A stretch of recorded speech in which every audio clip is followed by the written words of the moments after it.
pelo menos. Ou seja, Então, já protocola a ação e fica rezando. Fala, se cair ali. se cair lá, você já diz para o cliente, rapaz, quando chega aqui no escritório, rapaz, reze para você ter sorte de cair na segunda. E se você for para a primeira, você vai passar raiva junto comigo. É fogo, né? Mas a situação é essa. Então, é... sim, doutor, só voltando aqui, aquele processo lá do impulso.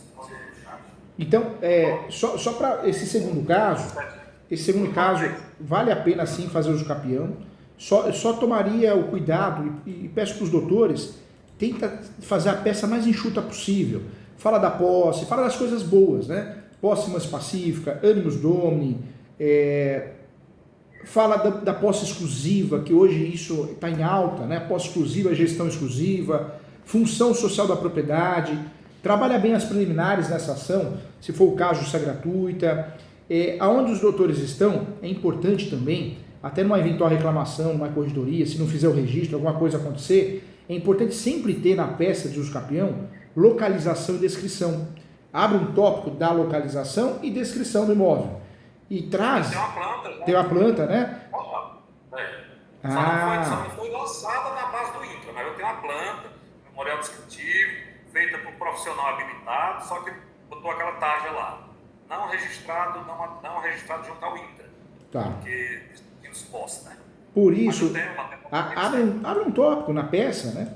Da localização, um título em caixa alta, como um título mesmo, da localização e descrição do imóvel. E aí copia o que está na matrícula, nas matrículas, e essa planta, se conseguir colocar no corpo da peça reduzida, também é interessante, porque nós temos as normas da corredoria em alguns estados, e aí é parte desses estados, elas são confusas.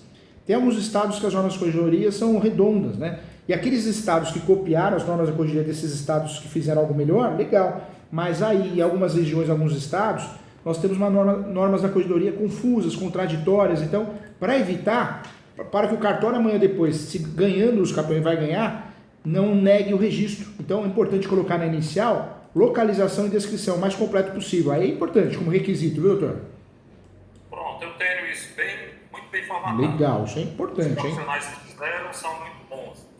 E eu estava me apegando aqui à ideia de discutir a primeira propriedade para posse da falecida, depois que tinha havido esse simulacro que passou as escrituras, as matrículas hoje não estão mais no nome dela, estão no nome de interpostas pessoas, pai e filho lá, e fazer um relato disso tudo.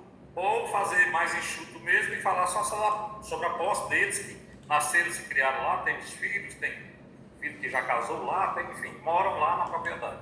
A sua orientação é mais nesse sentido, que seja justamente enxugar o máximo e focar só a condição deles para hoje, né? Exatamente isso, doutor, porque aí nós vamos aumentar a nossa chance de ter sucesso. Essas ações de 2014, elas não criam de algum modo algum impedimento no que diz respeito a posse mais pacífica? Não. Na verdade, esse tema, o Supremo até se pronunciou faz 5 anos, né? Duas mudanças relevantes. Ficou claro que pode fazer uso capião, tem posse qualificada. Quem quer fazer uso capião, a posse qualificada pode ser direta, eu moro, resido, planto, né, cultivo, tenho comércio, pode ser indireta. Então, quando eu alugo o imóvel ou empresto, eu também posso fazer uso capião, no caso da locação eu sou locador, e a posse alternada, né? Por mais que eu não more no imóvel, não alugue, não empreste, eu tomo conta do imóvel, eu frequento o imóvel. Então, cabe o uso capião. E ficou nesse mesmo pronunciamento, ficou estabelecido o quê? Que a posse só deixa de ser mansa e pacífica quando eu tenho o quê? Uma possessória transitada em julgado, ou uma petitória. Então, só 6 ações tirariam a posse mansa e pacífica. Reivindicatória, emissão da posse e ação de resgate, as petitórias, tem que ter registro, se discute registro, e as possessórias, né? Reintegração, manutenção e interdito proibitório. A gente teria que ter uma decisão definitiva, não um processo em andamento. Aí sim, tiraria a posse mansa e pacífica, mas de resto não, doutor. Não tira não. Pode ficar em paz, pode mandar ver que vai dar certo. Doutor Júlio, outra coisa.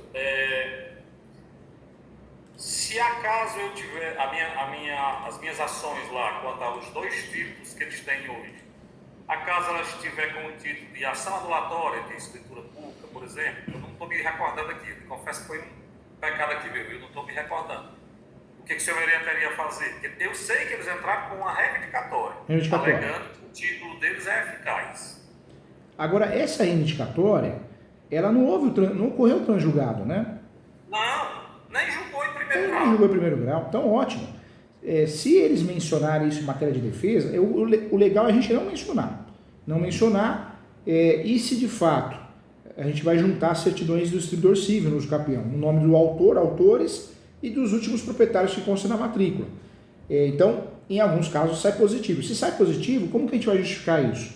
Que é unânime a jurisprudência. Na verdade, na herança, essa propriedade ficou para ela com a matrícula 2418, por exemplo. Ela herdou da mãe dela. Ficou lá a vida toda. Quando eles fizeram essa fraude lá, eles criaram duas matrículas, 5414 e 5415, nas áreas. No nome desses dois que estão lá, que não estão na propriedade, mas estão matriculados perante o cartório respectivo. Aí, a minha dúvida é justamente isso aqui. Se essas ações elas não criam e ferem aqueles três princípios lá, posse, mas pacífica e dono. Não fere não, doutor, pode ficar em paz, viu? Não fere não. Na verdade, o fator da ação estar em andamento não quer dizer que a posse não seja mansa e pacífica, porque está em discussão. E mesmo que tivesse uma decisão, mas estivesse em grau de recurso, isso também não tira a posse mansa e pacífica.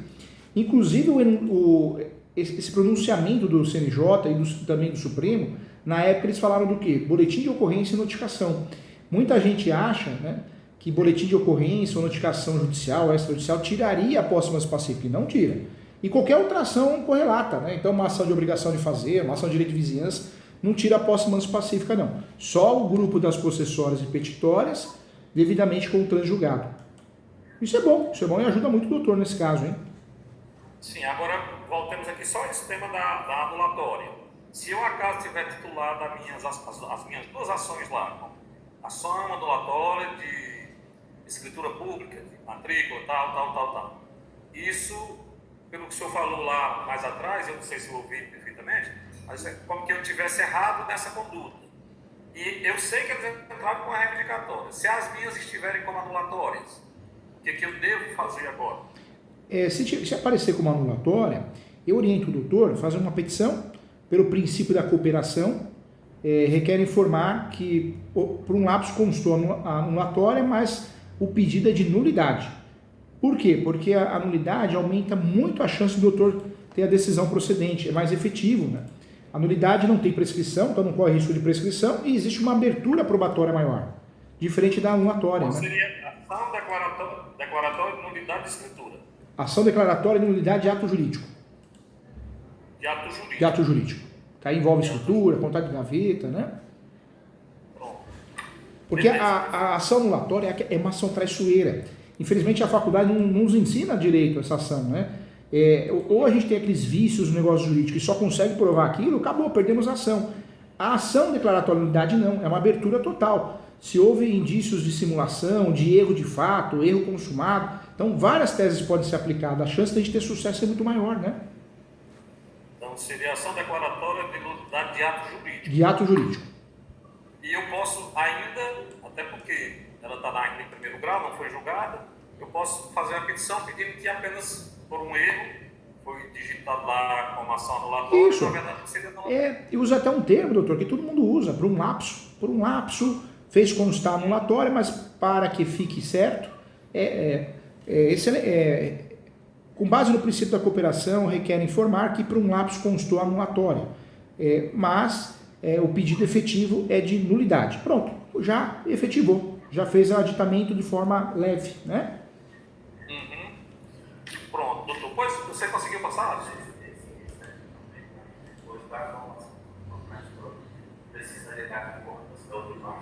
Sim, doutor, meu colega daqui do escritório está falando o seguinte, que já se estabeleceu lá um contraditório, né? Tá.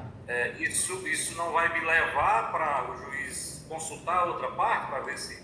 Não, porque não é uma peça adjuntada, né? Se fosse uma peça adjuntada, obrigatoriamente o juiz tinha que abrir prazo para outra parte se manifestar. Na verdade, ela é uma peça avulsa, você pode classificar com petições diversas, pelo princípio da cooperação, só quer fazer constar que o pedido é de nulidade. Uma peça bem simples. E quanto mais simples, melhor até para não dar abertura, né? Apenas mudando o nome da ação. O ação, nome, só. E pode colocar por um lapso, fez constar a anulação, mas o objeto do pedido é nulidade. Só isso. O juiz não vai abrir prazo, não tem que abrir prazo, seria um erro abrir prazo, E a outra parte também não tem o que falar. Se ela falar, vai se perder, né? Não tem o que falar. Pronto. Doutor, qual a importância de assinatura do confinante, dos confinantes ou confrontantes, assinarem a planta, ou a diferença entre assinar a planta e a diferença de assinar um documento feito posterior? Ele não assinou a planta, por exemplo, o confinante meu. Tá. Ele não assinou a planta.